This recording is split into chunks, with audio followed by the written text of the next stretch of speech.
Bienvenidos a este nuevo episodio del Espacio Digital de Frente con Óscar Ortiz. En los últimos días ha llamado la atención y generado cobertura mediática el anuncio del gobierno de ir a los mercados internacionales a recomprar los bonos soberanos que se habían emitido en años anteriores. Conversaremos con un experto en la materia para que nos explique justamente qué es lo que se busca con esta operación y hablar también de la deuda pública en general. Me refiero a Jaime Dunn, quien es licenciado en Relaciones Internacionales, también tiene una maestría en Administración de Empresas, graduados con honores del programa de Maestría para el Desarrollo de la Universidad Católica Boliviana y el Harvard Institute. Jaime ha sido operador bursátil de Nueva York, consultor en materia de mercado de valores de distintos organismos multilaterales como la Corporación Andina de Fomento y asesor de varios países en el desarrollo de la legislación del mercado de valores. Entre ellos ha participado también en la elaboración de la propia ley del mercado de valores de Bolivia. Jaime, te agradezco muchísimo por aceptar esta invitación. Óscar, a ti las gracias y con todo gusto aquí para poder colaborar y ayudar a entender estas transacciones que se están haciendo. Así es, y justamente para quienes nos siguen por las redes sociales quisiera pedirte si por favor nos pudieras introducir en este mundo de los bonos soberanos y qué ha avanzado Bolivia en los años anteriores al incursionar en este mercado de los bonos soberanos. Bueno, mira, el mercado de bonos soberanos obviamente es un mercado que ha estado vigente durante muchísimos años en el mundo. Y la verdad que era importante que Bolivia dé el paso de entrar a esos mercados. Se podría discutir un poquito las condiciones, cómo entró y por qué entró, pero la primera incursión fue allá por el año 2012, después entró el 2013 y el 2017. Y obviamente este mercado es un mercado muy importante por el cual los países pueden principalmente entrar y conseguir financiamiento internacional generalmente para poder pues cubrir gastos presupuestarios, financiar los déficits que tienen programados en los presupuestos y otros temas también que son fundamentales y emiten los bonos de la misma manera que lo hace generalmente una empresa. Una cosa, Óscar, que es importante, creo, mencionar respecto a los bonos soberanos, que Bolivia ha entrado en un esquema de bonos soberanos que es muy típico para muchos países que están bajo la legislación americana, sin embargo, no se emiten en Estados Unidos y entran bajo un esquema de oferta privada. Eso se llama el esquema 144A, y regulación S de la Securities and Exchange Commission. Entonces, ¿qué significa eso? Que estos bonos, primero, no se registran con el regulador en Estados Unidos por estas normas que te digo, y deben emitirse fuera de Estados Unidos. En realidad, Bolivia ha usado, no ha usado la bolsa de Nueva York como muchos creen, ¿no? Entonces, lo emite la bolsa de Luxemburgo, en este caso, ha hecho sus emisiones. Y adicionalmente mencionarte que los compradores de estos bonos, por estas reglas que tienen de oferta privada, solo pueden ser inversionistas altamente sofisticados que manejen por lo menos $100 millones anuales en inversiones. Entonces Bolivia ha entrado a ese mecanismo y por supuesto ha logrado hacer las emisiones el 2012 de 500 millones, 2013 otros 500 y el 2017 de 1.000 millones. O sea que ya tenemos 3 colocaciones por $2.000 millones. Algunas se comienzan a vencer. Este año hay el primer vencimiento. ¿Cómo ves esa perspectiva? Correcto. Este año justamente vencería la primera emisión del 2012 y es un vencimiento fuerte cuando tomamos en cuenta cuánto tenemos en liquidez en las reservas internacionales, ¿no? Que aparentemente tenemos cerca de 1.400, 1.500 millones de dólares en divisas, en efectivo. Y el vencimiento es más o menos de 500 millones. Hacer notar, Óscar, un tema muy importante, es que según el presupuesto general del Estado para el 2022, hay que pagar en deuda externa como 1.100 millones de dólares entre capital e intereses. y la deuda interna que también hay que pagarla, ¿no? Por supuesto, ¿no? Entonces ahí son otros $1.000 millones. Entonces, ya de entrada hay por lo menos 1.100 millones que hay que pagar en capital e intereses a la deuda externa, y estamos con un nivel de reservas en efectivo muy baja, y por eso creo que ha sido una decisión prudente y una estrategia buena el entrar en este intercambio y oferta de compra de bonos ya emitidos.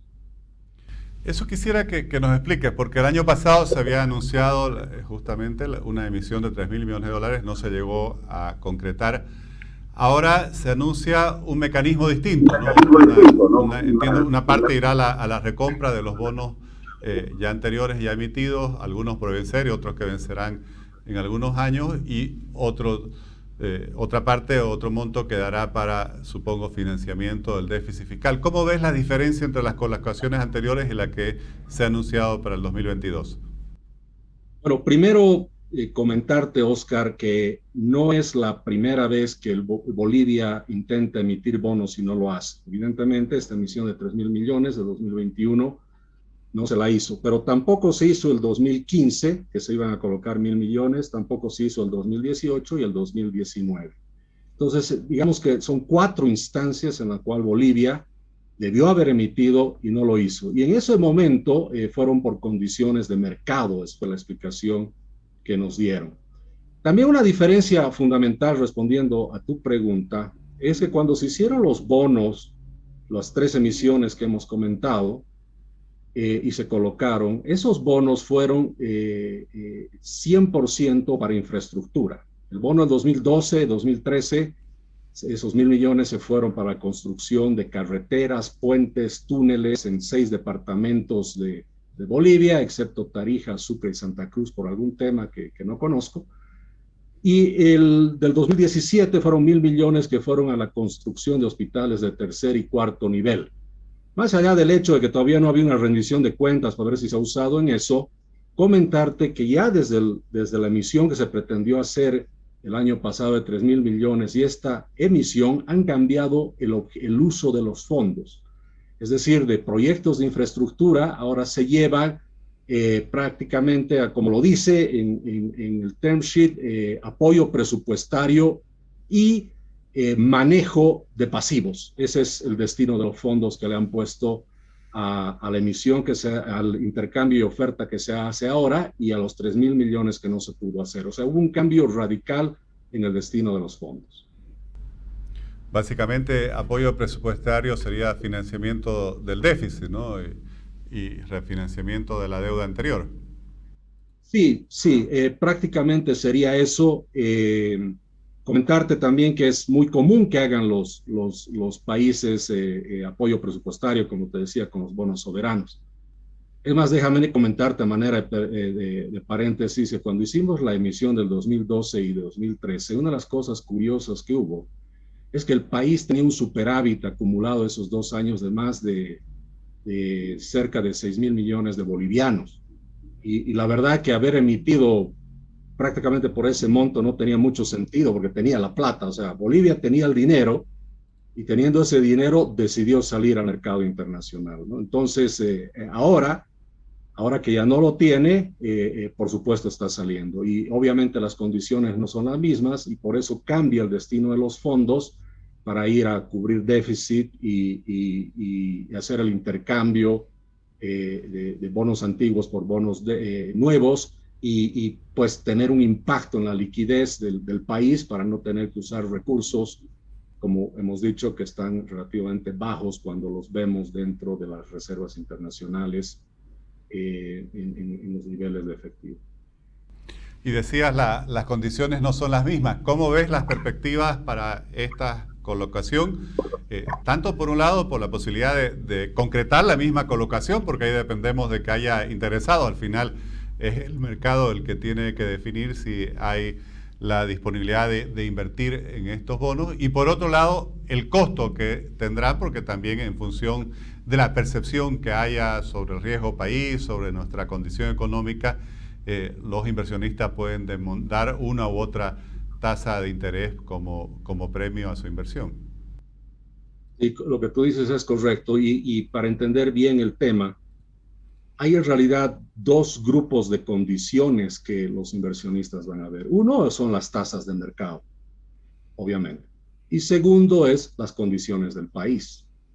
Eh, Cuando vemos el tema de condiciones de mercado, yo te diría que no ha cambiado mucho en cuanto al nivel de tasas de intereses que cuando se emitieron el año 2012, 13 y 2017. En esas épocas, el bono de 10 años, perdón, del Tesoro de Estados Unidos, que se utiliza como el benchmark sobre el cual se hace el precio de la tasa de los bonos soberanos, especialmente los de Bolivia, por ser a 10 años, en ese momento estaban alrededor del 2.3%. Y porque Bolivia tenía una calificación de doble B en esas épocas, el spread que se llama sobre esos bonos de 10 años nos daba, pues, que era más o menos de 240 puntos básicos, nos daba una tasa a Bolivia en promedio de un 4.5% más o menos.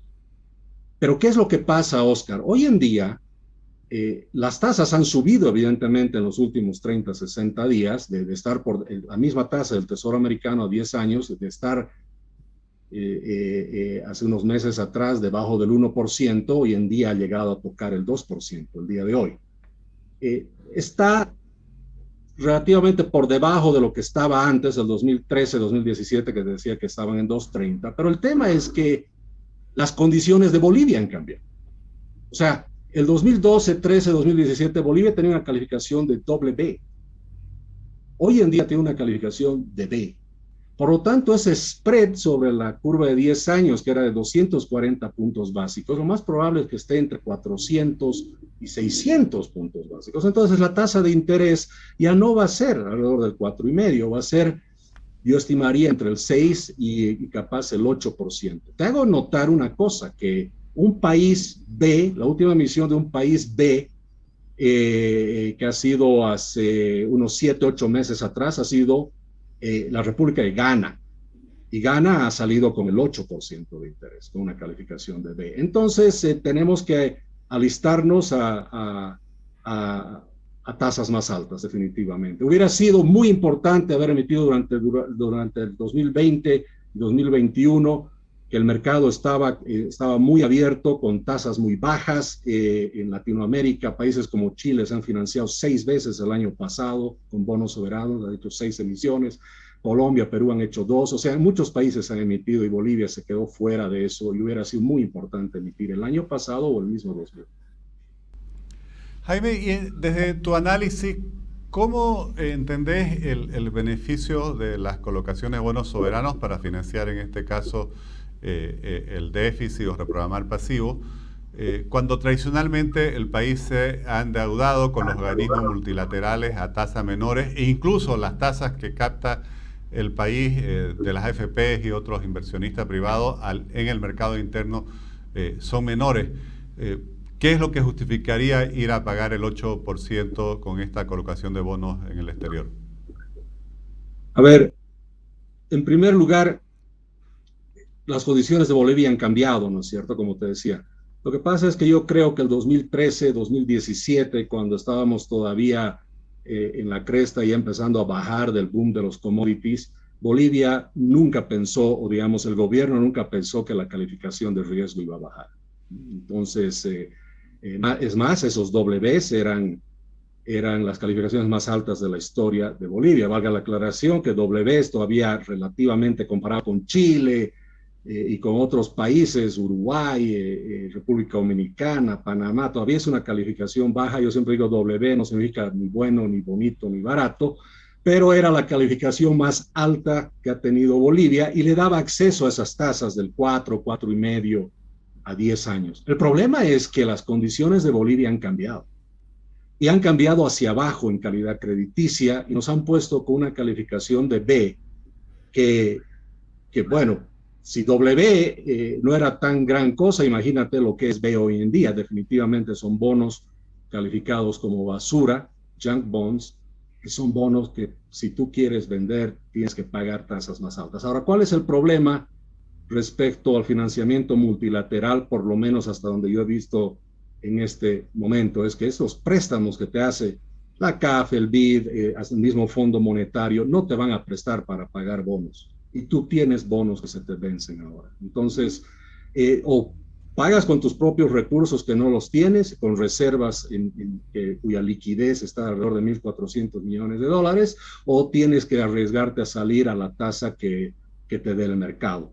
Valga la aclaración que en un par de días vamos a saber la tasa, todavía no la sabemos, y Bolivia obviamente no está obligada a aceptar la tasa que el mercado más o menos le va a dar como indicativa. Pero de entrada, Oscar, te darás cuenta que salir con una tasa sobre el 5 o 6%, hasta políticamente puede ser complejo para el gobierno, y no le va a quedar otra más que hacer, porque valga la aclaración, no solamente que se vencen 500 millones este año, sino que ahora en marzo hay que pagar un cupón, es decir, una parte de los bonos, los intereses, en este caso, del bono de 2028. Entonces hay una presión presupuestaria, una presión muy grande para pagar estos bonos, y la verdad es que el hacer lo que tiene que hacer Bolivia no tiene mejor opción que esa, y va a tener que tomar las tasas que el mercado le dé, que ojalá no sean tan altas.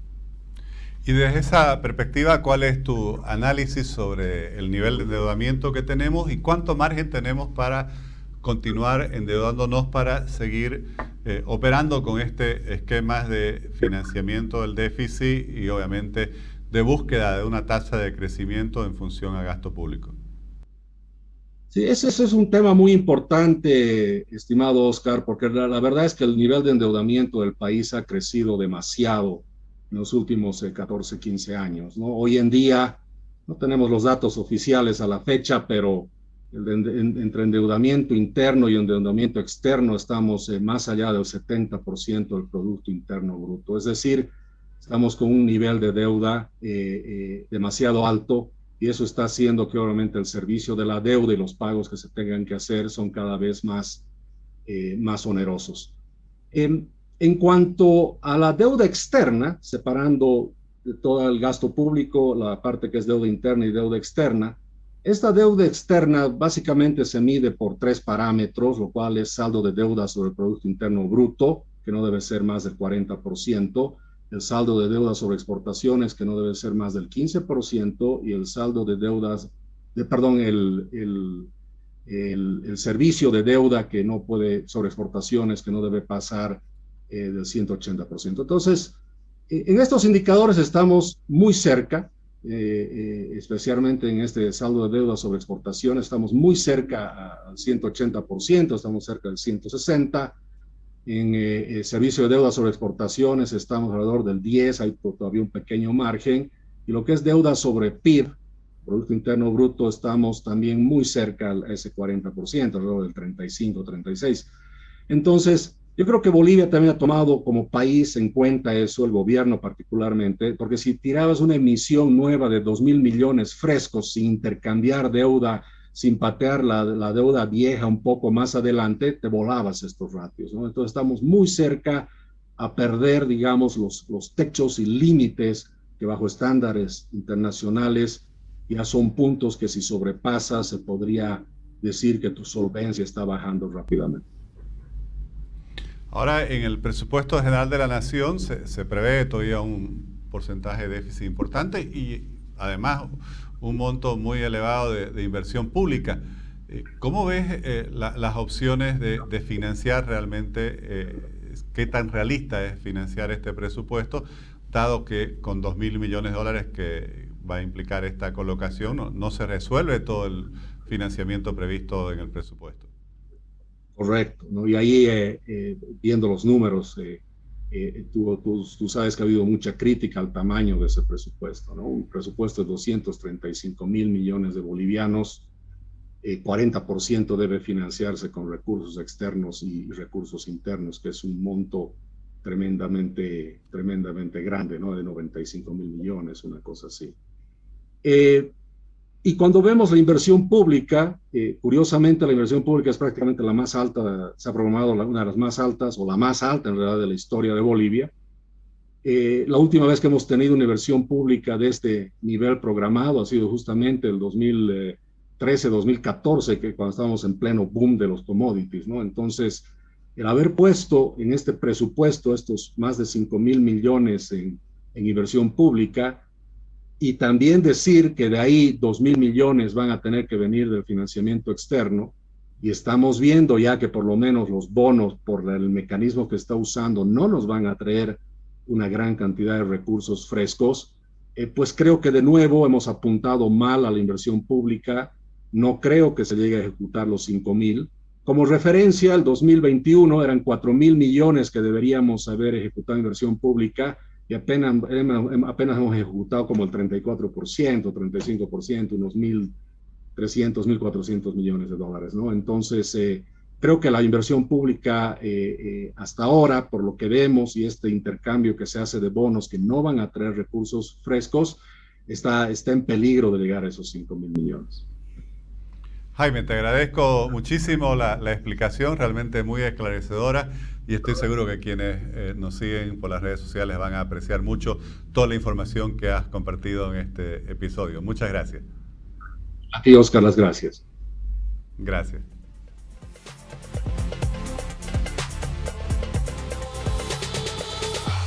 Definitivamente este es uno de los temas que el país debe seguir y sobre el cual creo que el gobierno debe informar con claridad. Está claro que el gobierno ha contratado a bancos de inversión muy importantes que lo están asesorando en esta colocación y habrán tenido un estudio que respalde esta operación de recompra que han diseñado. Sin embargo, como mencionábamos al final de esta conversación, eso significa que aún queda pendiente de resolver cómo se va a financiar buena parte del déficit previsto para este año. Y es algo sobre el cual creo que el país debe reflexionar y se debe debatir. El seguir apostando a un crecimiento de la economía basado en altos niveles de déficit, que a su vez requiere altos niveles de endeudamiento, obviamente pueden mejorar los indicadores en el corto plazo, pero también pueden incubar problemas para el futuro. Les agradezco por habernos acompañado en este nuevo episodio del Espacio Digital de Frente con Óscar Ortiz.